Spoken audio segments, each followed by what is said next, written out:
Hi, my name is Maggie Lawson, and I'll never forget the sound of my daughter crying in the rain. Not just any cry, it was the kind that shreds you from the inside. It sliced right through the storm, raw and panicked. At first, I thought I imagined it. I was tired, soaked, aching from a double shift at the 24-hour gas station on the edge of Oak Ridge. All I wanted was to peel off my wet clothes and wrap my baby girl in my arms. Instead, I found her abandoned on the front steps of my mama's house, 15 months old, barefoot, soaked to the skin, crying so hard her little body shook. Her name is Ellie, and someone, my own mother, had left her out in the cold Virginia rain like she was nothing more than garbage. The yellow afghan I had crocheted during those long, anxious nights of pregnancy was clinging to her tiny shoulders, soaked through and sagging like a rag. Her lips were blue, her teeth chattered, and her big brown eyes searched for me through the downpour. I dropped my bag in the driveway. I don't remember running. One second I was standing there, the next I was on my knees, scooping her up into my arms. "It's okay, baby, Mama's here, I've got you," I whispered, over and over again. She clung to me like I was the last solid thing in the world, and maybe I was. I held her tighter, trying to warm her with my own body. Her onesie was soaked. Her skin was cold. I could feel the rain hitting her head, and I used the wet blanket to shield her the best I could.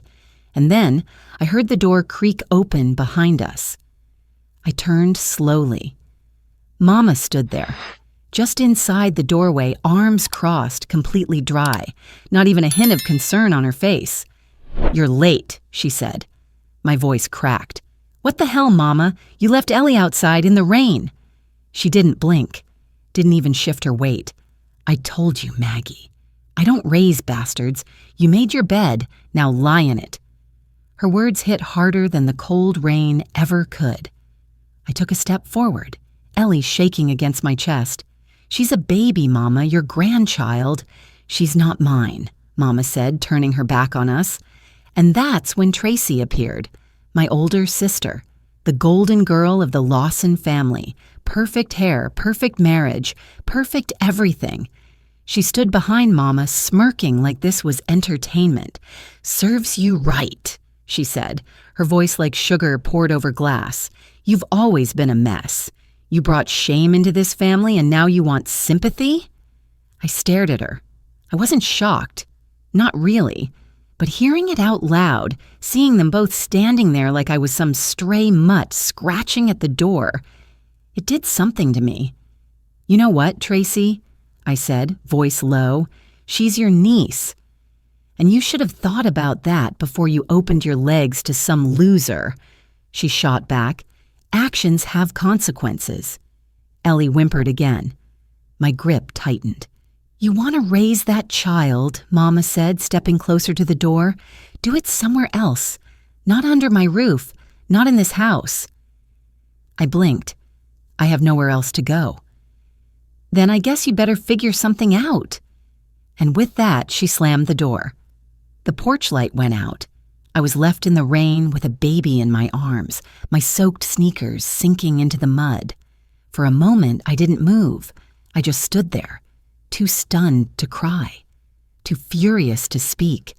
I'd spent years trying to earn a place in that house, taking shifts, paying rent, watching my tone, apologizing when I hadn't done anything wrong, and still, I was never enough. I was the disappointment, the black sheep, the girl with a baby and no husband. But Ellie, she deserved more than this. "We're gonna be okay," I whispered into her damp curls. "Mama's got you." I didn't believe it yet, but I said it anyway, because someone had to. I turned away from the house that had never been a home. My feet were freezing. My clothes clung to my skin. The wind howled through the pines like it was mocking me. But I kept walking. I didn't know where we were going. The streetlights ahead were blurred by rain. Cars hissed past. I looked down at Ellie. She was quiet now, just blinking up at me, confused and scared. I kissed her forehead and walked faster. I had no plan, no car, no money. Just a soaking wet baby, a waterlogged blanket, and the stubborn knowledge that I was all she had. And then, through the haze of headlights and thunder, I saw it. A truck, coming fast. I stepped into the street without thinking. I must have looked like a shadow in the storm. The brakes screamed, and everything went black. The first thing I felt was warmth, a blanket, software heavy, smelling faintly of cedar and clean cotton. I was lying on something firm but not uncomfortable. There was a distant hum, like a space heater, and the sound of a clock ticking somewhere close. Then came the ache. Dull at first, then sharper as I moved my shoulder. My head throbbed and my eyes fluttered open against the dim light. A ceiling fan spun lazily overhead. For a second, I didn't know where I was. Then I sat up too fast and remembered everything. Ellie. I gasped, heart pounding. Ellie! Before I could swing my legs off the couch, a voice stopped me. She's okay, she's sleeping. I turned toward the doorway. A man stood there, maybe in his early 40s, tall, square-shouldered, wearing a flannel shirt and jeans. His boots were muddy. His expression was calm, but not cold. She's in the next room, he said, nodding toward a partially open door. I dried her off, changed her into one of my niece's old onesies. She's warm, full, sleeping like a rock. My breath caught, my chest still tight. Who are you? He stepped forward slowly, hands visible, like he didn't want to scare me. Name's Nathan Reed. I was heading home from a job in Lexington when I saw you in the road. Almost didn't stop in time. I swallowed hard. Did I get hit? Barely. I swerved. You fainted more than anything. He paused. You scared the hell out of me. I didn't know what to say to that. I was still trying to piece everything together. I looked around. The room was cozy, worn but clean, old hardwood floors, a faded floral rug. Framed photos of mountains and family holidays hung neatly on the walls. There was a faint smell of chili coming from the kitchen. It felt like the kind of place someone would return to, not run from. I pulled the blanket closer around me. Why didn't you just drive away? Nathan shrugged and sat down on the armchair across from me. Because I've seen enough folks left behind to know what it looks like. And you didn't need another door shut in your face. His words sat heavy in the room. I lowered my eyes. We were out in that rain for almost an hour, I said softly. My mom, she left Ellie on the porch. Nathan didn't react right away. Then he leaned forward, elbows on his knees. I've heard some bad stories in my life, he said, and I've lived through a few myself. But that one, he shook his head. No child should ever be treated that way. Something in his voice made me believe him. Still, I braced myself. I don't have anywhere to go, I said. I don't have money, no car, no one left to call. He nodded slowly. That's why I brought you here. I live out back. There's a little guest cabin I fixed up for my sister when she was going through chemo a few years ago. She doesn't need it anymore. It's got heat, hot water, and a bed.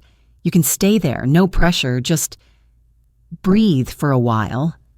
I stared at him. Why are you doing this? Nathan's jaw tightened slightly, like he was thinking hard before speaking. Because someone helped me when I didn't deserve it, and it saved my life. Maybe it's my turn. That silenced me, not out of doubt, but out of something that felt dangerously close to hope. He stood up. Come see your daughter. I followed him down the hallway. My legs were shaky, but steady enough. He pushed the door open gently. There she was, my Ellie, curled up under a fleece blanket in a toddler bed, thumb in her mouth, hair still damp but clean. A stuffed bunny lay beside her. Her tiny chest rose and fell peacefully. I let out a breath I didn't know I'd been holding. She didn't cry? I asked. Nathan shook his head. Not once. She clung to me at first, but once she had a bottle and a warm bath, she calmed down. Tough little thing. I smiled, eyes misty. Yeah, she's stronger than I am. Nathan gave me a look I wasn't ready for, gentle but firm. Number. She's strong because of you. That was the first time in a long while that anyone had said something kind to me without a string attached, and it nearly broke me. I turned away quickly. "Thank you for everything." He nodded. "Come out when you're ready. I made chili. There's cornbread in the oven." I sat on the edge of Ellie's bed for a while after that, watched her sleep, brushed her hair back from her forehead. I thought about my mama, how she slammed that door like she was shutting out a stray cat, how Tracy smirked like she'd won something. I thought about how cold my fingers had been, how warm Ellie's little body felt against mine, even soaked and shaking. And then I thought about this house, about the kindness in Nathan's voice, the softness of the guest blanket, the smell of chili on a rainy night. Later, after Ellie stirred and went back to sleep, I walked back to the living room. Nathan was pouring bowls of chili. He handed me one, plus a chunk of warm cornbread wrapped in a napkin. "Eat, rest. The cabin's ready when you are." I sat across from him at the kitchen table. We ate mostly in silence, but it wasn't uncomfortable.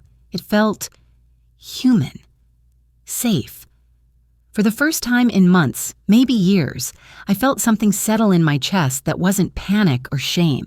Maybe it was relief. Maybe it was the first crack of light after a very long storm. The next morning, Nathan walked us out to it, just past a split-rail fence and under a pair of bare oak trees. It looked like it used to be a tool shed or maybe a work studio, but now it had been converted into something warm and livable. There was a bed with clean linens, a dresser, a little bathroom, and even a rocking chair by the window. It smelled like cedar, like old pine floors and wood polish. It smelled like someone had cared enough to make it a home. I stood in the doorway with Ellie on my hip, stunned. The morning sun filtered in through sheer curtains. Outside, birds chirped. There was no yelling, no judgment, no cold. Nathan handed me a key. "You can lock it if that makes you feel safer." I looked at him, searching for the catch, but there wasn't one. "I don't know what to say." "You don't have to say anything." Then he tipped his cap, yes, really, and walked back toward the main house. For the first few days, I barely left the cabin. Ellie and I slept, really slept. For the first time in weeks, she'd curl up next to me in the big bed, warm and breathing soft. No traffic sounds, no doors slamming, no drunken shouting, just quiet. Every morning, Nathan would leave a basket on the porch. Oatmeal packets, fruit, a couple diapers, sometimes a note that just said, "Let me know if you need anything." Then I didn't ask questions. I didn't want to ruin it by acknowledging how kind it all was, because kindness, in my experience, usually came with strings, or guilt, or worse, expectations I couldn't meet. But this felt different. On the fourth morning, I worked up the courage to go for a walk around the property. Nathan's place sat on 5 acres of rolling hills and woods just outside the town of Grafton. The cabin backed up to a small pasture, and beyond that was a pond with a leaning dock and 2 rusted lawn chairs. Ellie toddled beside me, holding onto my hand as we crunched through dead leaves. It felt unreal. No one was watching us, no one waiting to judge how I talked to her, what I wore, how long I'd been gone. There was just sky, trees, and wind. Freedom felt heavier than I thought it would, like I didn't quite know what to do with it. That afternoon, I brought Ellie over to the main house and knocked. Nathan answered with a curious smile. "You two survived the first week," he said, stepping aside. The living room was cozy again, fireplace glowing, the same floral rug, a record player in the corner playing something soft and bluesy. "I figured I should thank you properly," I said, "and maybe offer to help around the place." He raised an eyebrow. "You want to work?" "I want to feel like I'm not just a problem you're trying to fix." Nathan didn't respond right away. Then he nodded toward the kitchen. "I could use a hand getting the garden ready this week. That count?" "More than enough." Over the next few days, something started to shift. Nathan wasn't pushy. He didn't ask personal questions. He didn't tell me how to raise Ellie. He didn't assume anything about why I'd ended up in the rain that night. Instead, he offered routine, structure. He taught me how to patch a fence, how to prep soil, how to check the chicken coop out back without getting pecked. Ellie watched from a playpen on the porch, babbling at the chickens like they were long-lost friends. Every task was small, but each one chipped away at the tight knot in my chest, and slowly, I began to breathe easier. One night, after Ellie had gone down early and the dishes were done, Nathan and I sat on the back steps with mugs of hot tea. The stars were coming out. "You know," he said quietly, "this place wasn't always this peaceful." I looked at him. He wasn't facing me. After my wife passed, I didn't talk to anyone for almost a year. Just worked, ate, slept, repeat. I said nothing, just listened. Her name was Rachel. We were together 12 years. Cancer doesn't care how good a marriage you have. I felt a pang in my chest. "I'm sorry." He nodded once. Taught me a lot, though, about letting people in, about when to stop carrying things that aren't mine. I looked down at my hands, at the scar along my right thumb from a broken glass at Mama's house, at the chipped nail polish I hadn't had time or energy to remove. "I don't think I know how to do that," I admitted. "Let go." Nathan took a sip from his mug. "That's okay. Just don't pretend you're fine when you're drowning." We sat in silence a little longer. Not awkward, not charged, just human. Later that night, I curled up beside Ellie in the cabin and stared at the ceiling. The wind outside was soft, not sharp, and in the corner, the rocking chair moved slightly, like someone was watching over us. I wasn't sure what tomorrow would bring, but for the first time in what felt like years, I didn't feel afraid to find out. It happened on a Wednesday, the kind of slow, cloudy morning where everything feels too quiet. Ellie had just gone down for her nap, and I was in the garden behind the cabin, pulling weeds and humming along to an old radio propped up in the windowsill. Nathan was off at the feed store, and the only sounds were birds, distant wind chimes, and the soft rustle of trees. Then I heard the crunch of tires on gravel. My stomach dropped. I didn't recognize the car, a silver sedan too shiny for the back roads. It rolled up Nathan's driveway like it belonged there, like it had a purpose. I froze, still kneeling beside the tomato plants. The car door opened, and out stepped Tracy, hair perfectly curled, designer handbag slung over one shoulder. That same smug, knowing smirk I'd grown up with plastered across her face. I stood slowly, heart pounding. "Well, look who's playing Little House on the Prairie," she said, glancing around like she was inspecting livestock. "Didn't take you long to find another man to mooch off." "What are you doing here, Tracy?" "I could ask you the same thing, but I already know." She gestured toward the cabin. "Mama's been asking around. Heard you're squatting on some man's property with that baby of yours. Thought I'd come see the fairy tale for myself." I clenched my fists. My whole body felt hot, but my voice stayed low. "You need to leave, right now." She rolled her eyes. "Oh, don't get your overalls in a twist. I'm not here to drag you home. Lord knows Mama wouldn't let you back if you begged." That hurt more than I let show. "You left Ellie in the rain," I said quietly. "Both of you, like she was nothing." Tracy waved a hand. "Spare me the drama. It was one night. She's fine. And you, well, you clearly landed on your feet. I mean, look at this place. Quaint. Like a sad little postcard." Something shifted in her expression then. Less smirk, more calculation. "But here's the thing, Maggie, you can't just disappear. There are legal matters, custody, visitation. Mama's working on filing paperwork." That stopped me cold. "Excuse me?" "Oh, you didn't think she'd just let you take that child and vanish, did you? Ellie's her grandbaby, blood. She has rights." I took a step forward, rage rising fast. "She forfeited every right the second she shut the door on us." Tracy tilted her head, mocking concern. "That's not how the law works, and once Mama's lawyer files for emergency visitation, you'll be served. Could be any day now."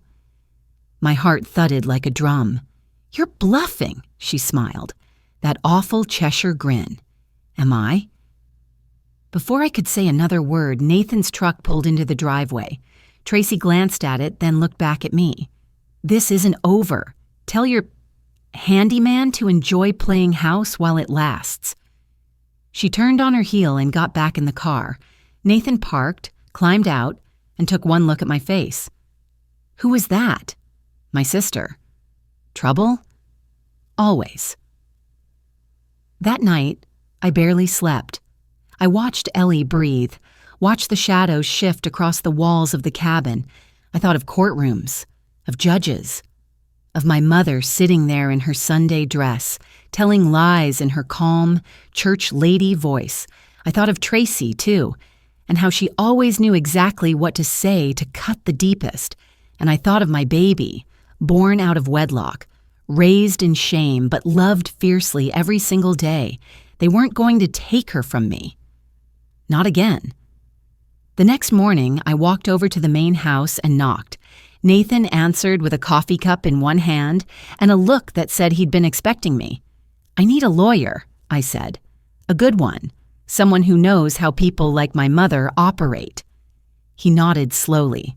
"I might know someone. A friend of mine. Used to work child advocacy cases in Roanoke. Tough as nails. Quiet as a sermon." "Can you call her?" "Already did." He stepped aside and let me in. Her name was Cynthia Bell, late 50s, salt and pepper hair in a tight bun, glasses low on her nose, voice like steel wrapped in silk. She drove out from the city 2 days later and met me at Nathan's kitchen table. She asked questions, lots of them, calmly, carefully. No judgment, just facts. "When did your mother last have unsupervised access to your child?" "Never, not since the birth." "Do you have medical records from that night, the ER visit?" "Yes, and a police report from the near collision." "Good." She took notes, sipped coffee, looked me straight in the eye. "You're not powerless, Maggie, but we'll need to move quickly." I nodded. "I'll do whatever it takes." Over the next week, I gathered everything. Documents, texts, hospital forms, even the photo Nathan had taken that night without me knowing. Ellie wrapped in the rain-soaked blanket, my arms around her, my face pale and stunned. It hurt to look at, but I knew I'd need it. Cynthia filed for a protective order and prepared a counter-motion blocking any visitation attempts. And just like that, I wasn't hiding anymore. I was fighting. One afternoon, Nathan and I stood by the garden, watching Ellie chase butterflies. "You didn't run this time," he said. "I'm tired of running." He nodded, hands in his pockets. "You know, storms don't ask permission. They just show up, blow through, tear things down." I glanced at him. "That's comforting." "It is," he said. "Because once they're gone, you get to rebuild on your terms." I looked at Ellie, her hair glowing in the sunlight, giggling at something only she understood. Courtroom B smelled like old carpet, stale coffee, and nerves. The walls were beige, the chairs creaked, and every sound, every cough, every footstep echoed too loudly. I sat at the long wooden table next to Cynthia, hands clenched tightly in my lap. My knees were bouncing.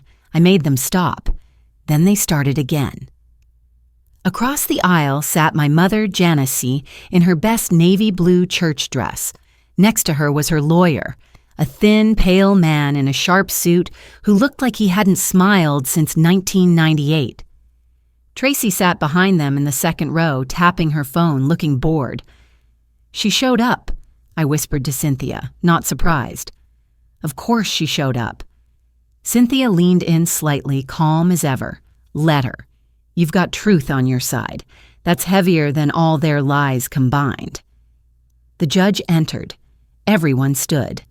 This court is now in session. And so it began. Janice went first. She spoke with a voice sweet as honey, slow and measured. If I hadn't known her, I might have believed her. "I only want what's best for my granddaughter, Your Honor. My daughter." She's been unstable for years, running off, living with strange men, unable to keep a job. I feared for the baby's well-being. I tried to help. I opened my home. But Maggie, she ran off, disappeared, didn't even say goodbye. She dabbed at her eyes with a monogrammed handkerchief. It looked rehearsed, because it was. Tracy followed, her voice sharper. She's always had problems, Your Honor.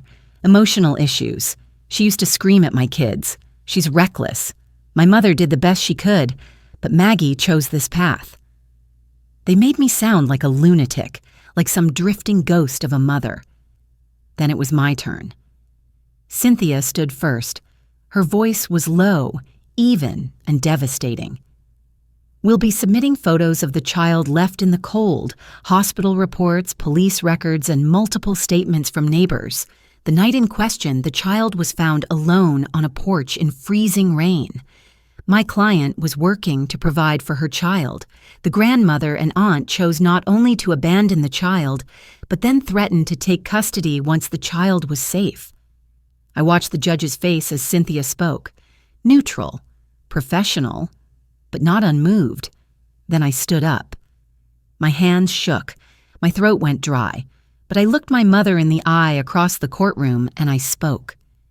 I didn't run away, I said. I ran to protect my daughter.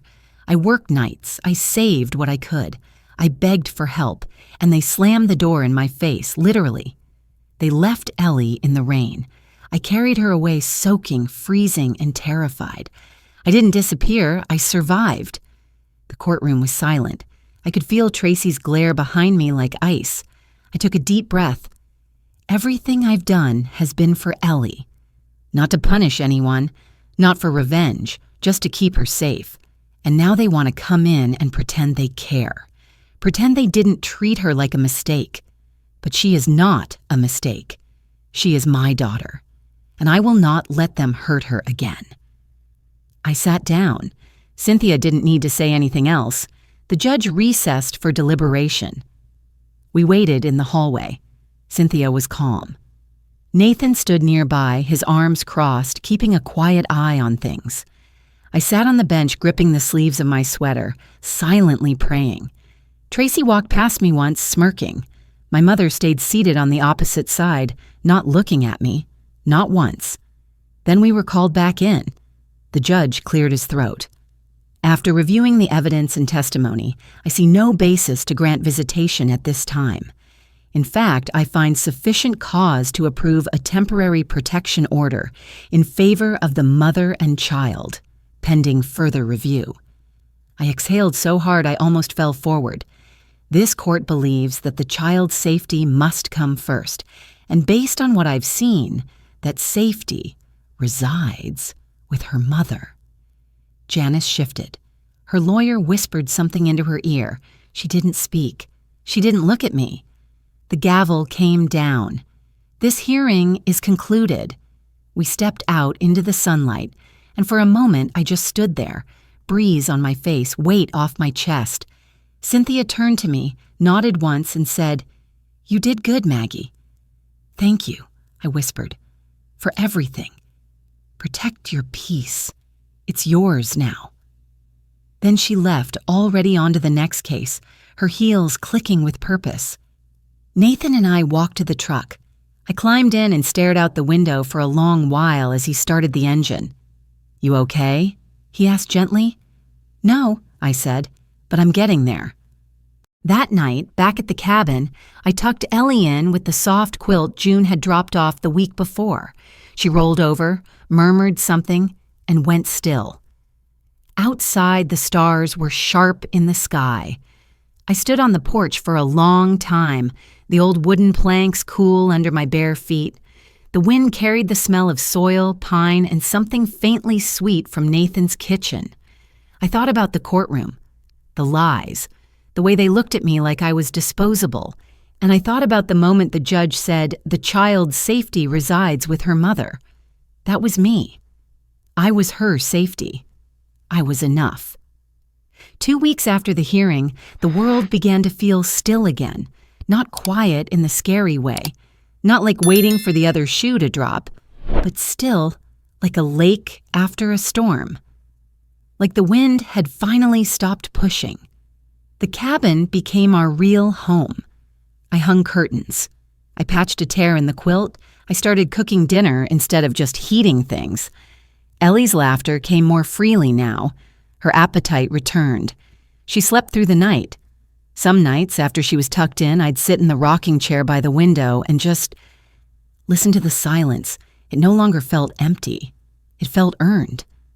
Nathan kept his distance, respectfully, but he was there, in little ways. Fixing the screen door when it squeaked, leaving a jar of honey on the porch after market day, building Ellie a makeshift sandbox under the oak tree. One afternoon, I baked cornbread and brought it over. We sat on his porch, sharing slices with butter, not saying much, until I broke the silence. "I've been thinking about calling my brother." Nathan glanced over, curious. "Didn't know you had a brother." "Joel. He's 10 years younger than me. Same dad, different world. Mama never treated him like she treated me." "You think he'd pick up?" I looked down at my hands. "I honestly don't know, but I think I need to try." He nodded. "Closure doesn't always come wrapped in a bow. Sometimes it's just knowing you did your part." That night, I pulled out my old phone, the one I hadn't touched in months. The screen was cracked. The battery barely held a charge, but his number was still there. I typed out a message. "Hey, Joel, it's Maggie. I'm okay. Ellie's okay. I'd like to talk if you're open to it." I hit send. Then I put the phone face down and walked away. I didn't sleep much. But when I checked the phone the next morning, there it was. "Hey, Mags, been hoping I'd hear from you. Can I call you tonight?"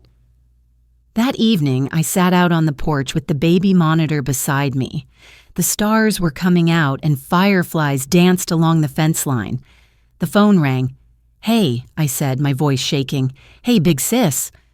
Just like that, I was crying.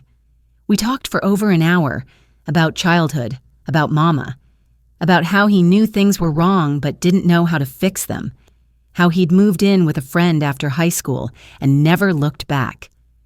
"I wanted to find you after I saw what happened," he said. "But Tracy told me you'd run off again. I didn't know the truth." "I barely believed it myself," I admitted. "I'm proud of you, Maggie. You didn't let them win." I closed my eyes, letting that in. "I'd like you to meet Ellie someday," I said. "I'd love that, whenever you're ready." The next weekend, Nathan invited me and Ellie to a community potluck at the town grange. I hesitated. Crowds made me nervous now, but I could tell it meant something. So I said yes. I dressed Ellie in her blue dress with the sunflowers on it. I wore jeans that actually fit and a blouse that hadn't seen daylight in months. Nathan picked us up in his truck, grinning like we were heading to a county fair. "You look like spring," he said to Ellie, who giggled and waved her little hand like a queen. The potluck was full of warm smells, baked beans, brisket, peach cobbler. People said hello. Some remembered Nathan from his construction work. Others just smiled kindly, no questions asked. One woman, Mrs. Delaney, who ran the thrift shop, knelt to say hello to Ellie. "You've got your mama's eyes, sweet girl." I didn't flinch at the word mama this time. I smiled. "She's got her mama's stubbornness too." Nathan chuckled behind me. No argument here. That night, back at the cabin, Ellie fell asleep in my arms before I could even change her. I sat with her for a while, watching her breathe, and I realized the fear was still there. But it wasn't running the show anymore. I had roots now. Not deep ones, not permanent, but real enough to hold me steady. The storms had come, and they would probably come again. But I wasn't the same woman who had stood on that porch, soaked and begging. I was a mother who had protected her child, a sister who had reached back toward family, a woman learning how to live again. The letter came in early May, folded neatly, no return address. Just my name, Maggie Lawson, in Mama's sharp, unmistakable handwriting. I stood at the mailbox for a long time, the cool morning sun warming one shoulder, the other still in shadow. Nathan had just left for the feed store. Ellie was napping. The world was quiet, but my hands were shaking. I sat on the porch steps and opened it. Maggie. You probably won't read this, but I need to try. I didn't know what I was doing. I thought I was protecting you from yourself, from your mistakes, from becoming something worse than what I feared. I was wrong, I was harsh, I was blind. And I see now that I hurt you more than I ever helped you. I don't expect forgiveness, but if you ever decide to come back, even just to visit, I'd like to meet Ellie. I'd like to see what I lost. Mama, that was it. No apology, not really, no promise to change. Just a crack in the armor, a whisper of regret. I folded the letter and tucked it into my coat pocket. Then I went inside and poured myself a cup of coffee. I didn't answer the letter, not right away. Instead, I let it sit with me. I carried it in my pocket for a few days, rereading it under trees, at the sink, during Ellie's naps. I turned over every word like it was a stone pulled from a riverbed, worn down but still heavy, and then I made a choice. One Sunday afternoon, I packed a diaper bag and dressed Ellie in her denim overalls and pink sneakers. I buckled her into the truck and we drove down the winding county road toward the edge of town, but not toward Mama's house. Instead, I pulled into a cemetery just outside the old church where I'd been baptized. I hadn't been there in years. Ellie toddled beside me between the headstones, her tiny fingers gripping mine. I found the one I was looking for, Rebecca Harper, 1962 to 1987, beloved sister and daughter, my aunt, Mama's younger sister, the one she never spoke about except in muttered prayers and angry silences. I sat on the grass while Ellie played nearby, running her hands through dandelions. You were the soft one, I whispered. The one who left too soon. I thought of Mama as a teenager, before the bitterness set in, before the world hardened her into someone who couldn't love out loud. Maybe once she'd been capable of softness too. Maybe. But I couldn't spend the rest of my life waiting for that version of her to return. When we got home, I wrote my own letter. Mama, I got your note. I believe you mean what you wrote, in your own way. But I also believe you may never fully understand what you did. And that's okay. I don't need an apology to move on. I've built something here. Something quiet, honest, safe. I hope someday you get to feel that kind of peace. But I won't be coming back, and Ellie won't be visiting. Maybe that will change in time, but I have to do what's right for her, and that means protecting her, even from blood. You lost more than a daughter, Mama. You lost a chance to be part of something beautiful. I wish you peace. Maggie, I never mailed it. I didn't need to. That summer, life unfolded slowly. Nathan added a porch swing to the cabin. Ellie loved it. We'd sit there in the evenings, her head resting against my chest, watching the fireflies rise from the tall grass like sparks from an invisible fire. Joel came to visit. He brought his girlfriend, and they brought a toy fire truck for Ellie. She was shy at first, but by the end of the weekend, she was calling him Uncle Jay. We grilled hot dogs, played cards, talked late into the night. There was laughter in my home again, not the forced, brittle kind, the real kind, the kind that settles deep in your bones and tells you, you're safe now. One morning in late July, I woke to Ellie giggling. She'd climbed out of bed and was peeking through the window, her curls bouncing as she called out, "Nainan! Nainan!" Nathan was outside with the chickens, holding up a feather like it was some kind of magic wand. He waved at us. I waved back, and I knew. We were home, not because of the place, not even because of the people, though they mattered. We were home because I'd finally allowed myself to be loved without fear. Because I'd stopped waiting for the people who hurt me to say the right thing, because I had chosen a new story. Sometimes I still think about Mama, about what made her so cold, about what she lost and how tightly she clung to control, like it was the only way to survive. But I don't carry her anymore. I carry Ellie. I carry joy.